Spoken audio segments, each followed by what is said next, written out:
Hi all welcome back my channel hash design.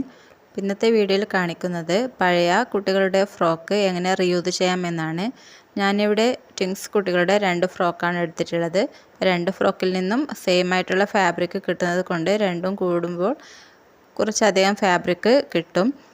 അപ്പോൾ ഇത് ഒരു ബോക്സ് പ്ലീറ്റഡ് ഫ്രോക്കാണ്. അപ്പോൾ അതിൻ്റെ bottom part and yoke portion separate ആക്കിയിട്ട് എടുക്കുന്നുണ്ട്. യോക്ക് പോർഷൻ ഞാൻ യൂസ് ചെയ്യുന്നില്ല, ബോട്ടം പോർഷനാണ് യൂസ് ചെയ്യുന്നത് മറ്റൊരു ഒരു ഔട്ട്ഫിറ്റിന് വേണ്ടി.